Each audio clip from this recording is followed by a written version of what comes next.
Shalom saudara yang dikasihi oleh Tuhan Yesus Kristus. Kita sungguh bersyukur hari ini Tuhan berikan lagi kita waktu untuk berdiam diri mendengarkan firman-Nya.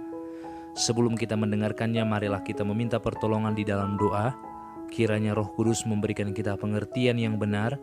Semakin hari kita semakin mengenal Dia dan terus berjuang untuk mengasihinya. Bapa di dalam surga, kami sungguh bersyukur untuk anugerah-Mu yang tidak pernah berhenti dalam hidup kami. Saat ini kami mau belajar firman-Mu, tolonglah berikan kami pengetahuan yang benar dan tuntunlah kami untuk dapat melakukannya, sehingga kami semakin hari mengasihi Engkau dan mengasihi saudara-saudara kami. Terpujilah nama-Mu dalam nama Yesus Kristus. Amin. Firman Tuhan hari ini diambil dari Yohanes pasal yang ke-7 ayat yang ke-7. Dunia tidak dapat membenci kamu, tetapi ia membenci aku. Sebab aku bersaksi tentang dia bahwa pekerjaan-pekerjaannya jahat. Jikalau kita menonton bagaimana para sutradara menyusun sebuah film, secara khusus film tentang bagaimana rasul-rasul ditangkap, bahkan mereka dibunuh, maka kita akan melihat bahwa peristiwa itu terlihat sangat nyata dan begitu menyedihkan.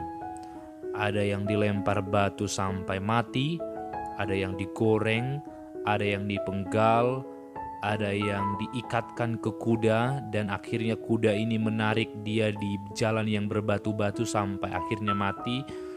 Dan ada juga yang dipenjara dan banyak sekali hal-hal yang dilakukan kepada mereka. Sesungguhnya apa yang membuat mereka begitu dibenci oleh pemimpin-pemimpin agama Yahudi saat itu?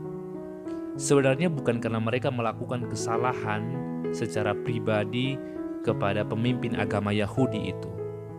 Namun pemimpin agama Yahudi berpikir bahwa ajaran mereka itu bertentangan dengan apa yang diajarkan oleh Musa dalam Perjanjian Lama.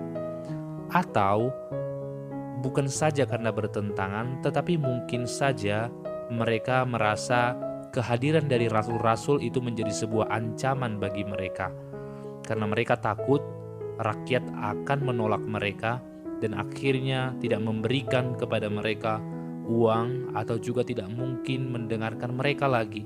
Karena mereka sudah tahu banyak hal tentang kitab suci. Itulah mungkin yang ditakuti oleh para pemimpin agama Yahudi. Namun sesungguhnya Yesus berkata, bukan karena kamu, tetapi karena aku. Bukan karena kamu, tapi karena mereka membenci aku. Sehingga benar perkataan Yesus bahwa murid-murid Yesus sebenarnya dibenci oleh banyak orang saat itu, bukan karena ajaran mereka yang salah. Ajaran mereka benar, bahkan begitu banyak yang percaya.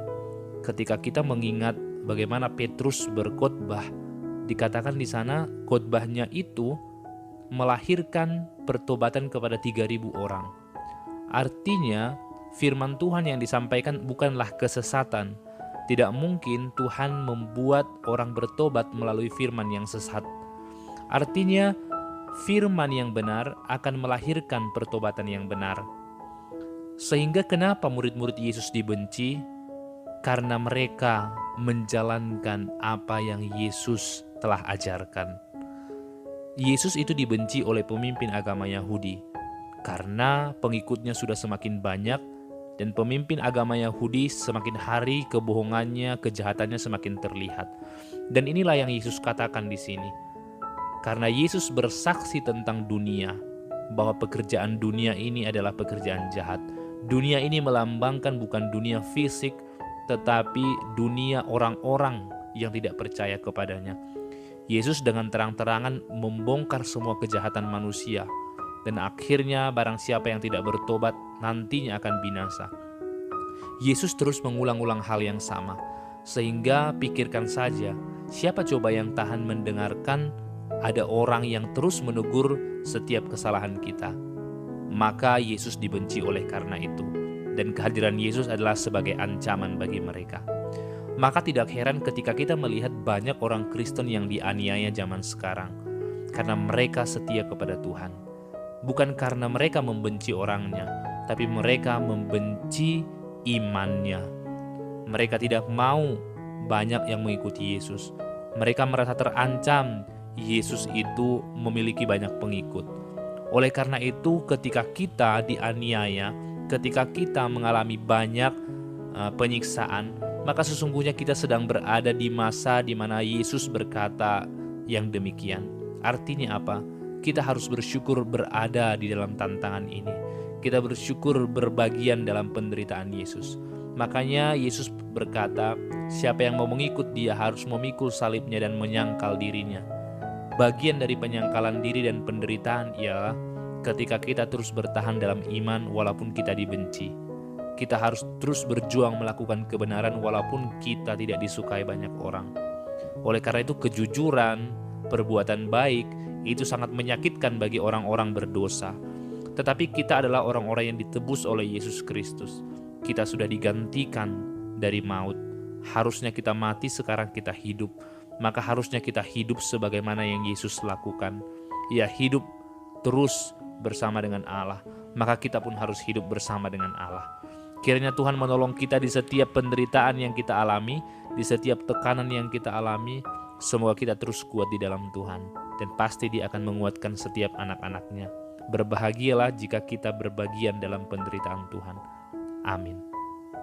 Bapa di dalam surga, kami bersyukur Engkau mengingatkan kami bahwa dunia ini akan membenci kami jika kami percaya sepenuhnya kepada Engkau.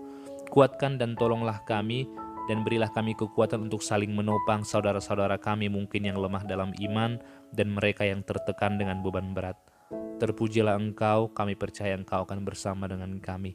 Dalam nama Yesus, amin.